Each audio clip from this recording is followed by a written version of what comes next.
नमस्कार। मैं स्नेहा, आपकी होस्ट, एक बार फिर से आप सबका स्वागत करती हूँ आपके अपने चैनल डर का घर में। आज जो कहानी मैं आप सबके लिए लेकर आई हूँ, उस कहानी की तरफ आगे बढ़ने से पहले मैं मेरे सारे प्यारे प्यारे दोस्तों को दिल से धन्यवाद देना चाहती हूँ। आप सबके ही प्यार की वजह से आज मैं यहाँ पर हूँ। आप सबका प्यार, आप सबका कमेंट के माध्यम से जब मेरे पास आता है तो मुझे दिल से बहुत बहुत ज़्यादा खुशी होती है कि मेरे सारे दोस्त मुझसे इतना ज़्यादा प्यार और सपोर्ट करते हैं। मेरे उन दोस्तों में से कुछ दोस्तों का नाम है अमित जी, नवीन जी जो कि हैं पंजाब पटियाला से, संजू शर्मा जी जो कि हैं बेंगलोर से, उनके अलावा और भी कई सारे दोस्त। आप सारे दोस्तों को मैं दिल से धन्यवाद देना चाहती हूँ और आप सब से मैं यही उम्मीद रखती हूँ कि आप सब ऐसे ही अपना प्यार और सपोर्ट मेरे साथ हमेशा बनाए रखिए। और आप सब से एक रिक्वेस्ट है कि आप सब अगर मेरी कहानियों को इतना पसंद करते हैं और इतना सराहते हैं तो प्लीज़ हमारी इन कहानियों को शेयर करें ताकि मेरी थोड़ी सी मदद हो पाए। और मैं मेरे दोस्तों से इतनी उम्मीद तो रख ही सकती हूँ। तो चलिए अब समय ज़्यादा वेस्ट ना करते हुए हम बढ़ते हैं आज की कहानी की तरफ। आज की कहानी है चंदन की। चंदन जो कि एक ऐसा इंसान था जिस इंसान को मेहनत किए बिना ही जिंदगी में सब कुछ पाने की चाह थी। चंदन एक गरीब फैमिली से बिलोंग करता था। गरीब फैमिली का मतलब है इतनी ज़्यादा पैसों की तंगी कि उसके घर में अगर किसी तरह से एक वक्त का खाना जुगाड़ हो भी जाता तब भी दूसरे वक्त के खाने की चिंता सबके सर पर बनी रहती। उनके परिवार में माता, पिता और दो और बहनें थीं। दोनों बहनें चंदन से काफ़ी छोटी थीं। परिवार के लगभग दोनों मर्द मतलब पिता और पुत्र, चंदन और उसके पिता दोनों काम किया करते थे।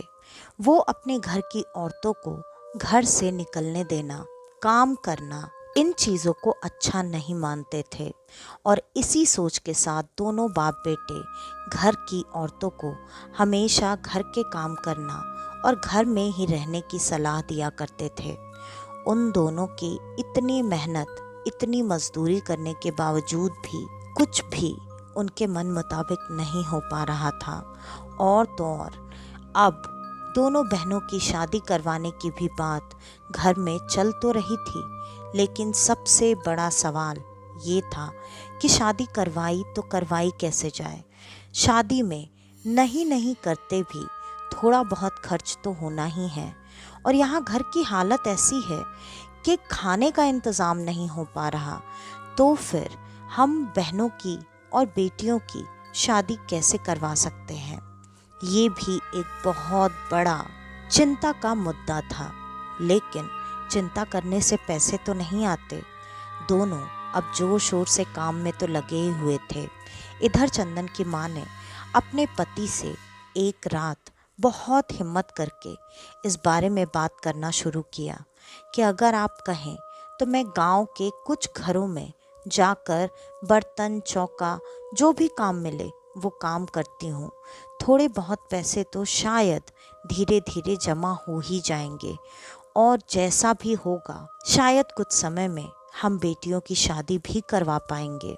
लेकिन चंदन ने ये बात सुन ली और चंदन अपने पिता के कुछ जवाब देने से पहले ही भड़क कर वहाँ अपनी माँ को चिल्लाने लगा। उसने अपनी माँ को आज काफ़ी कुछ कह दिया। पिता ने भी इस पर कोई ऑब्जेक्शन नहीं उठाया क्योंकि उन्हें भी चंदन की बात सही लग रही थी। अब वो लड़ झगड़ कर घर के बाहर गुस्से में चला गया।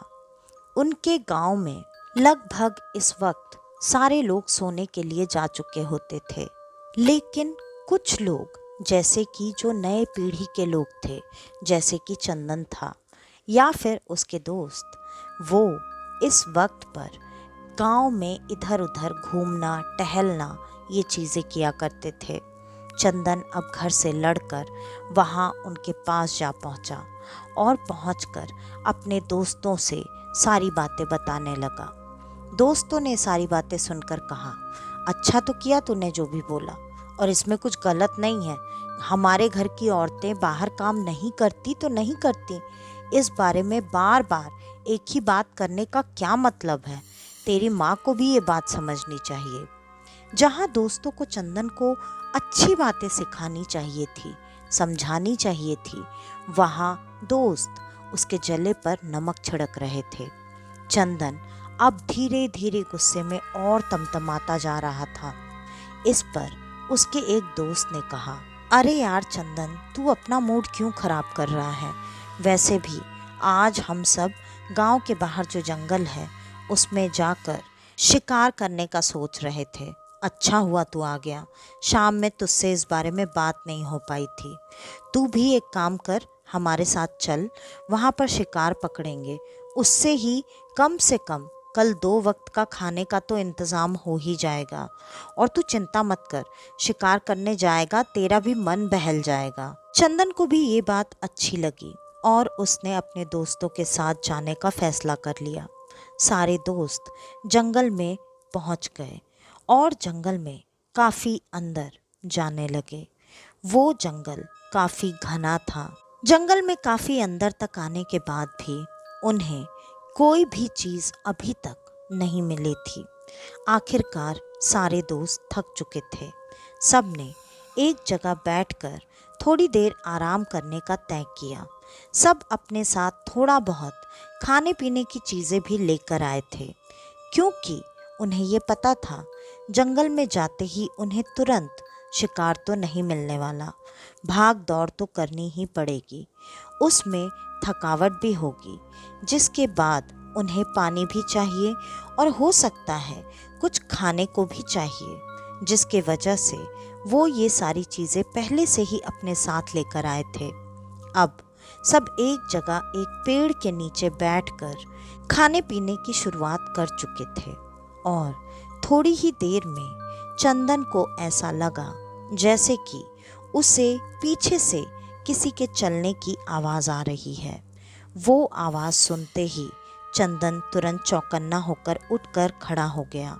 इधर उधर अंधेरे में अपनी नज़रें दौड़ाकर कुछ देखने की कोशिश करने लगा, लेकिन जंगल काफ़ी घना होने की वजह से और तो और रात होने की वजह से चंदन कुछ भी देख पाने में असमर्थ था। इतने में उसके दोस्तों ने पूछना शुरू किया, क्या बात है चंदन, कुछ दिखा क्या? कुछ दिखाई दे रहा है तुझे? चंदन ने तुरंत ही अपने दोस्तों को इशारे से चुप रहने को कहा और वो धीरे धीरे दबे कदमों के साथ आगे बढ़ने लगा। ये देखकर उसके पीछे उसके दोस्त भी आने की कोशिश करने लगे, क्योंकि चंदन को अपने पीछे किसी के चलने की आहट सुनाई दे रही थी। चंदन ने बिना पीछे मुड़े ही धीरे से कहा, धीरे धीरे आओ, कुछ भी आवाज़ नहीं होनी चाहिए। इतना कहते ही तुरंत कदमों की आहट जैसे बंद हो गई और चंदन वैसे ही आगे बढ़ता जा रहा था। वो काफ़ी आगे बढ़कर आ चुका था और वहाँ पर आगे काफ़ी अंदर आने के बाद चंदन ने जब पलटकर अपने दोस्तों को देखने की कोशिश की तो ये क्या, उसके पीछे तो कोई भी नहीं था। चंदन वहाँ उस घने जंगल में अंधेरे में बिल्कुल अकेला था। चंदन ये देखकर थोड़ी देर के लिए तो घबरा गया, लेकिन उसने फिर खुद की हिम्मत बांधी और कहा, क्या फ़र्क पड़ता है, अकेला ही तो हूँ, बच्चा थोड़ी हूँ कि मैं गुम जाऊँगा। चंदन वहाँ से पलटकर अब वापस जाने की कोशिश ही करने वाला था कि तभी अचानक चंदन को वहाँ पर लगा जैसे कहीं दूर कोई आग जलाकर बैठा हुआ है। चंदन अब धीरे धीरे वैसे ही उसी आग की दिशा में बढ़ने लगा।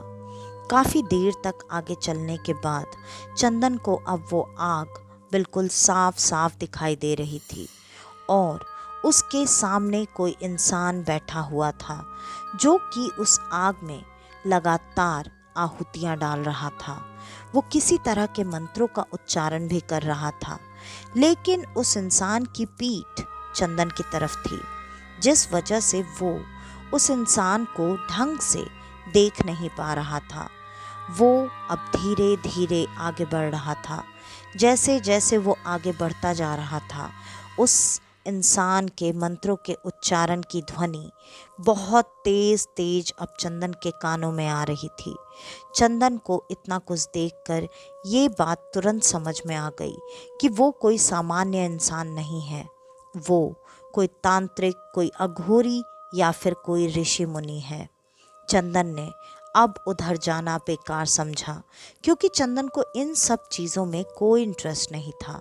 चंदन पलटकर वापस जाने की कोशिश करने ही वाला था कि तभी अचानक उसी इंसान ने आवाज़ देते हुए कहा, चंदन, जाओ मत, तुम्हारी समस्या का समाधान मेरे पास है, मेरे पास आओ, यहाँ आकर बैठो। और चंदन को ऐसा लगा जैसे उस आवाज़ में कोई अलग सा खिंचाव, कोई अलग सा सम्मोहन था, जिसमें चंदन खुद को बंधा हुआ महसूस कर रहा था। चंदन चुपचाप बिना कुछ कहे वहाँ चल कर गया और उस इंसान के ठीक सामने जाकर बैठ गया। वो इंसान सच में कोई तांत्रिक या अघोरी ही था, जिसको देखकर चंदन को तो थोड़ी देर के लिए डर लगा, लेकिन चंदन सच में शायद किसी सम्मोहन में फंस चुका था, जिसकी वजह से वो अब चाह कर भी वहाँ से उठ नहीं पा रहा था। तभी उस इंसान ने एक बार फिर से उस आग में कुछ डाला, कुछ आहुतियाँ दी, जिससे कि वो आग और ज़्यादा धधक रही थी। और चंदन ठीक सामने बैठकर लगातार उस तांत्रिक की आंखों में देखे जा रहा था। तभी उस तांत्रिक ने तुरंत कहा, चंदन, मुझे ये बात बहुत अच्छे से पता है कि तू आज अपनी माँ से लड़कर यहाँ पर आया है। तू अपनी माँ, बहनों से, सारी जिम्मेदारियों से बहुत परेशान हो गया है। तुझे पैसे कमाने हैं, बहुत सारे पैसे। तू बिना मेहनत के बहुत धनवान बनना चाहता है। तू बिल्कुल चिंता मत कर, मेरे पास तेरे इस समस्या का हल है, लेकिन मैं जो कहूँगा तुझे वो चीज़ें करनी पड़ेंगी। ये बात सुनते ही चंदन की आंखों में जैसे चमक आ गई और चंदन ने तुरंत कहा, बाबा आप जो कहेंगे मैं सब करने के लिए तैयार हूँ, बस मुझे जल्दी से धनवान बना दीजिए। तांत्रिक ने थोड़ा मुस्कुराते हुए कहा, हाँ मुझे पता है, मैंने इसीलिए तुझे इस तरफ आने को मजबूर किया है। तुझे क्या लगता है तू इधर अपने आप आ गया? जंगल के इस हिस्से में कोई चाह कर भी तब तक नहीं आ सकता जब तक मेरी मर्जी ना हो। मैं तेरी मदद करूँगा, लेकिन उसके लिए तुझे मेरे लिए पहले कुछ करना पड़ेगा। चंदन ने कहा, आज्ञा दीजिए बाबा, आप जो कहेंगे मैं वो करने को तैयार हूँ। तांत्रिक ने तुरंत कहा, सबसे पहले तुझे अपनी बड़ी बहन को यहाँ अगले अमावस्या को, जो कि आज से ठीक 3 दिन के बाद है, लेकर आना पड़ेगा। उसके बाद अगली अमावस्या को तू अपनी छोटी बहन को लेकर आएगा और मैं उन दोनों से क्या करवाने वाला हूँ, क्यों करवाने वाला हूँ, और तेरे एक बार यहाँ लाने के बाद वो तेरी दोनों बहनें वापस तेरे घर में कभी नहीं आएंगी। तू उनके जिम्मेदारियों से पूरी तरह से मुक्त हो जाएगा। तू ये कैसे करेगा ये मुझे नहीं पता, लेकिन अगर तू ये काम मेरा कर देगा तो उसके बाद मैं तेरी इच्छा पूर्ण कर दूंगा।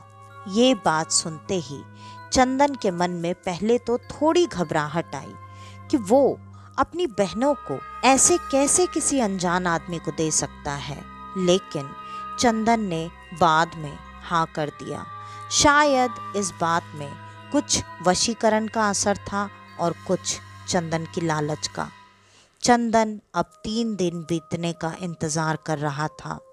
चंदन ने उस अमावस्या की रात पर अपनी बहन को ये कहा कि तू मेरे साथ चल, तू मेरे साथ चलेगी तो मैं तुझे एक बाबा के पास लेकर जाऊंगा। वो बाबा तेरी शादी का पूरा इंतज़ाम करवा देंगे। उनके पास बहुत सारी शक्तियां हैं। तेरी शादी, तेरा रिश्ता, सब कुछ वो चुटकियों में करवा सकते हैं।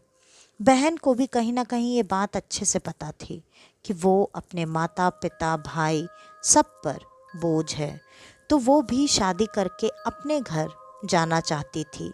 बाकी सारी लड़कियों की तरह वो अपनी इच्छाएं जानते हुए चुपचाप अपने भाई के साथ वहाँ उस जंगल में चली गई। और भाई ने उसे ये बात बताई थी कि तुझे सबके सोने के बाद मेरे साथ चलना है। वो दोनों इसी बात का इंतज़ार कर रहे थे। घर पर सारे लोग सो चुके थे, लेकिन अभी तक चंदन और उसकी बड़ी बहन जगे हुए थे। जब सारे लोग सो गए तब वो दोनों चुपचाप घर से निकलकर जंगल के उसी हिस्से में पहुंच चुके थे। और जंगल के उस हिस्से में पहुंचने के बाद चंदन ने अपनी बहन को ले जाकर उन बाबा के सामने बिठा दिया। बाबा ने चंदन को वहां से जाने के लिए कह दिया। चंदन अब घर पर वापस आ चुका था। घर पर वापस आकर वो चुपचाप ऐसे सो गया था जैसे कि उसे कुछ पता ही ना हो। अगले दिन सुबह जब घर वालों की नींद खुली, तब जब घर में एक बेटी को माता पिता और बहन ने नहीं पाया, तब सब ने उसे ढूंढना शुरू कर दिया। उनके ढूंढने के बावजूद भी जब वो नहीं मिली, तब उन्होंने चंदन को उठाया और चंदन से कि बहन के गुम हो जाने की बात करने लगे और उसे ढूंढने को कहने लगे। इस पर चंदन ने ढूंढने का नाटक करने के लिए वो गांव में चला गया। इधर उधर अपनी बहन को ढूंढने का नाटक कर ही रहा था कि उस दिन के उसके दोस्त उसे मिले और उन्होंने कहा, अरे चंदन, तू उस दिन जंगल में कहाँ चला गया था? हमने तुझे कितना ढूंढा, लेकिन तू हमें मिला ही नहीं। हमें तो ऐसा लगा जैसे शायद तू हमें छोड़कर चला गया है। लेकिन हम जब घर पर आए तो तू हमें घर पर भी नहीं मिला।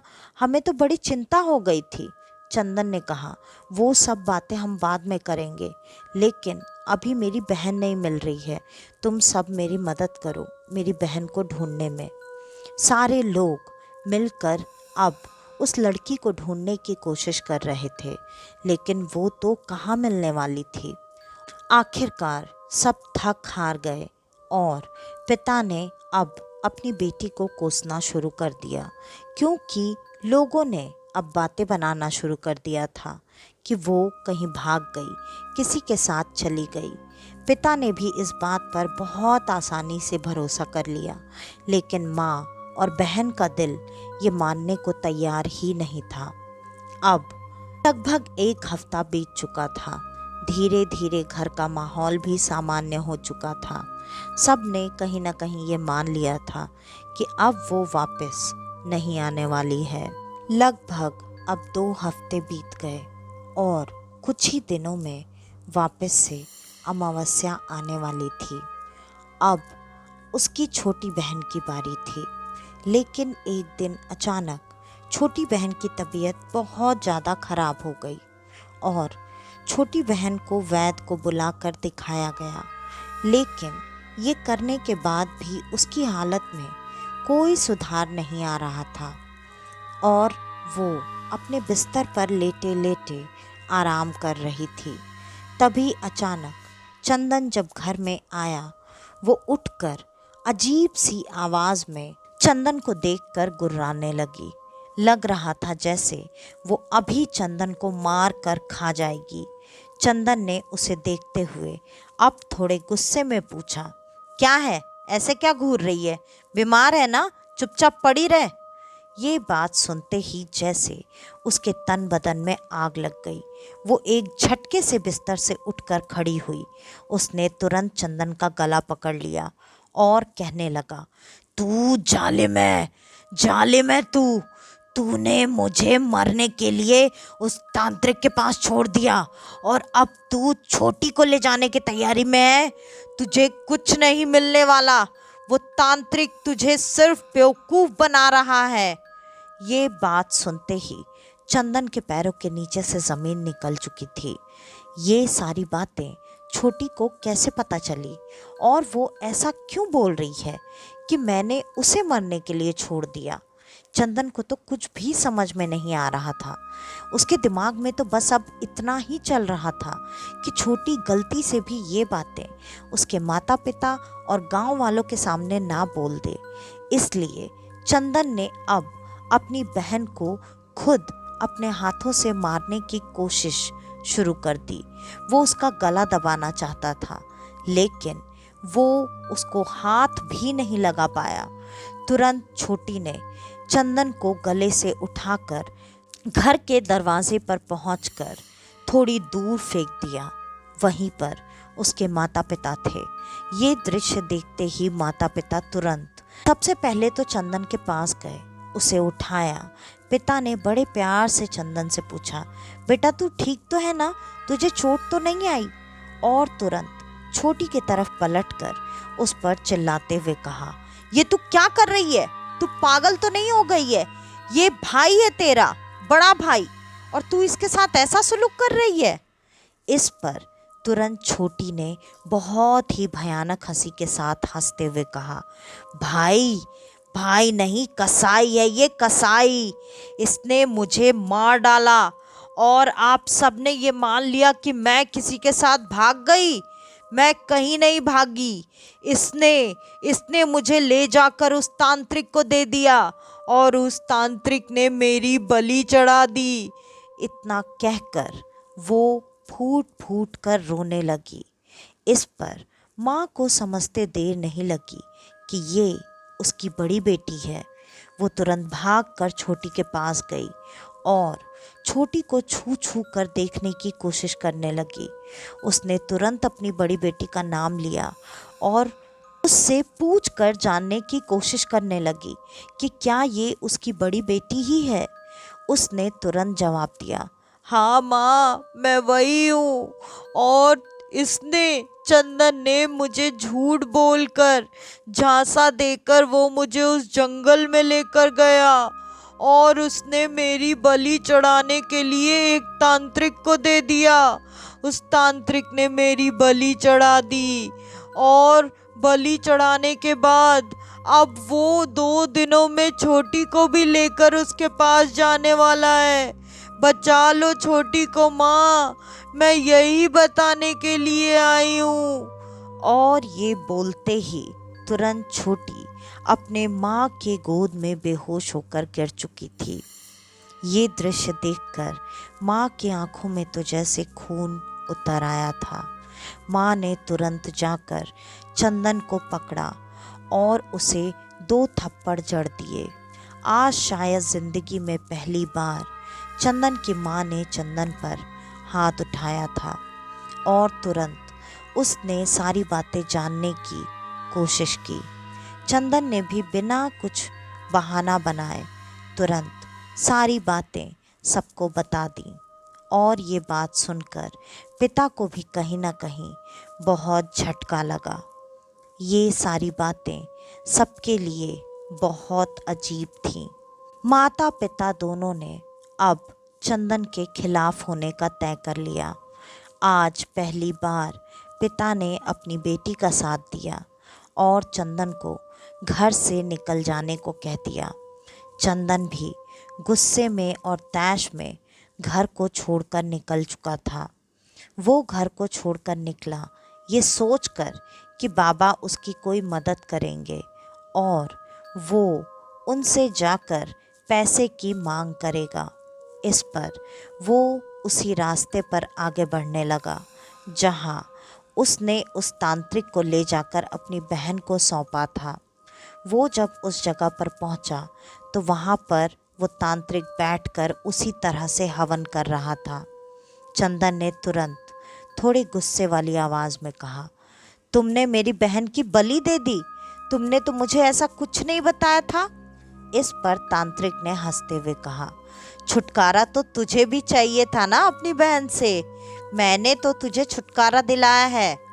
और याद रख, अब 2 दिनों के बाद तुझे तेरी दूसरी बहन को लेकर आना है।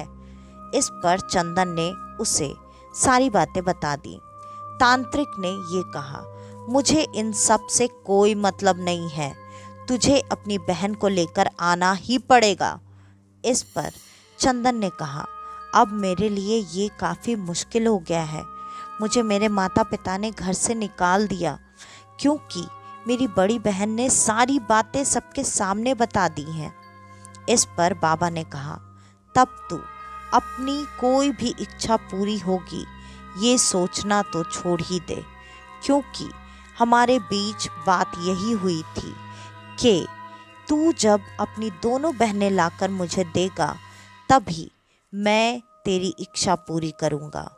चंदन को ये बात काफ़ी बुरी लगी, लेकिन उसे ये बात बहुत अच्छे से पता थी कि ऐसे लोगों के पास काफ़ी शक्तियाँ होती हैं। चंदन को ये पता था कि चंदन उससे बिल्कुल नहीं जीत सकता, लेकिन अब चंदन कर भी क्या सकता था। चंदन वहाँ से चुपचाप चला गया, लेकिन चंदन ने अब दिमाग लगाने का सोचा।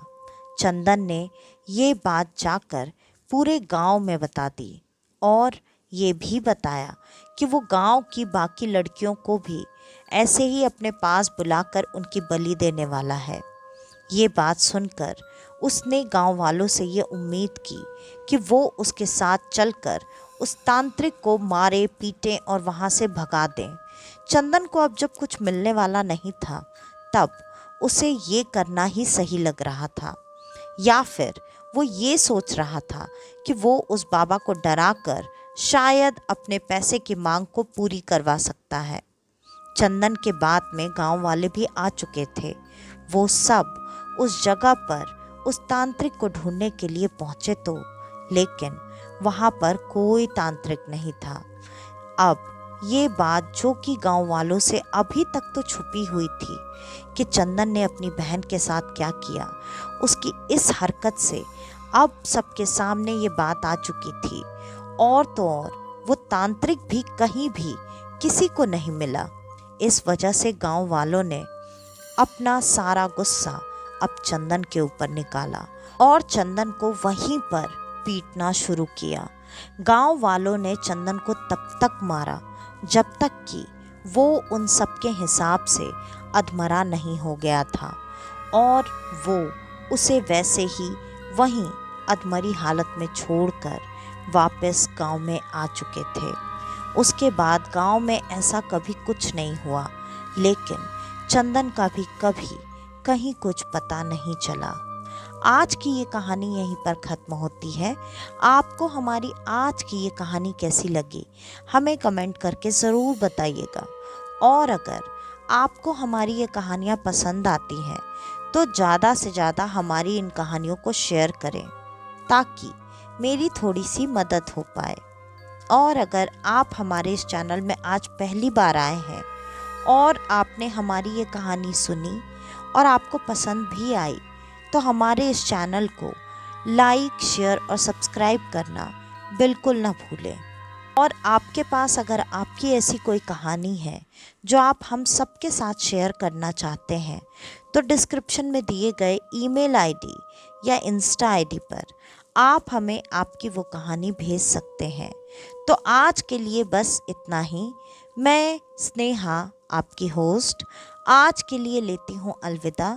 वापस से आपसे मिलने आऊँगी और आप सबको लेकर जाऊँगी कुछ जाने अनजाने किस्से कहानियों के सफ़र पर, आपका अपना डर का घर में।